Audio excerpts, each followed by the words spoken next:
तो परमेश्वर कबीर साहब जी ने फिर आप जी को संदेश दिया है कि पूरे गुरु की शरण में आने के उपरांत आप जी ने कैसे उसके साथ व्यवहार करना है और पूरे गुरु की क्या महिमा है, कितनी वैल्यू होती है पुण्यात्माओं परमात्मा के पाने में। ये जो हमारी रीति रिवाज हैं ये भी बाधक हैं। परमेश्वर ने कहा है कि मन कर धीर बांध ले रे बौरे और छोड़ दे न पछलों की रीत। अब जैसे कल या आज जैसे भी राखी का त्योहार था,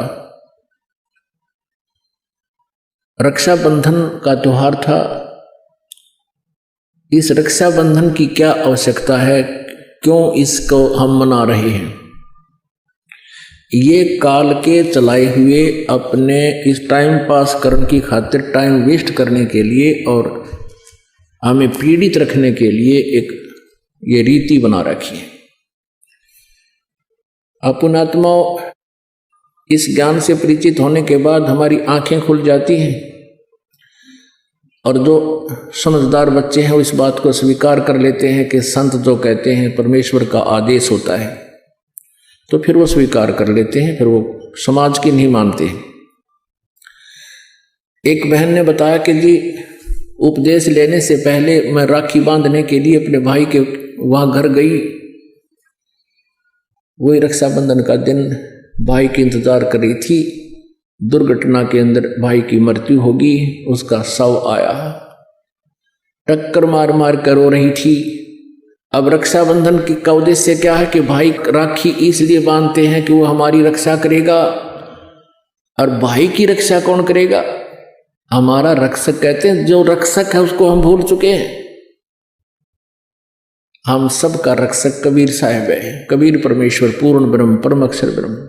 हम सब ने भाई और बहनों ने मिलकर परमेश्वर कबीर जी का रक्षाबंधन बांधना चाहिए, राखी, ताकि भाई और बहन दोनों का रक्षक हो जाए। कबीर साहब को रक्षाबंधन कैसे बंधेगा? हम उसकी शरण में आ जाएंगे और जो जाकी शरणा बसे ताको ताकी लाज, जल सो ही मछली चढ़ जा बह जाते गजराज। हमने अपने परमात्मा को राखी बांधनी चाहिए। और दूसरा एक और दुख पैदा करती है ये रक्षाबंधन का दिन, जिन बहनों का भाई नहीं, अब वो रोती हैं पिछले कमरों में बैठ कर अकेली, आए हमारा भाई को नहीं, हम किसके राखी बांधेंगे? कोई चाचा के, कोई ताऊ के, कोई मामा के भाइयों की मुंह की तरफ ताकेंगे हैं। और फिर वो न सोचेंगे या पैसे लेने की मारी यहाँ आ जाती है, चाहे ना कहें पर अंदर में जरूर अवश्य होगा, ऐसा होगा। और हमने ऐसा ना करना है।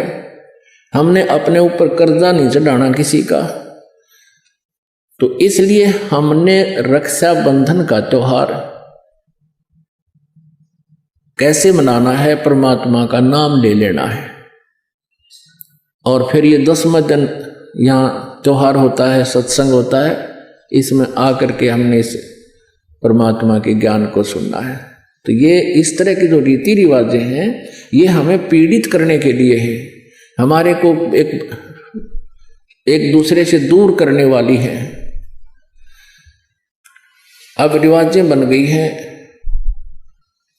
कि बहन राखी बांधना आवेगी, उसको कुछ देना पड़ेगा, एक मजबूरी सी बन गई। तो ये भी हमारे नाते में दरार पैदा करती है।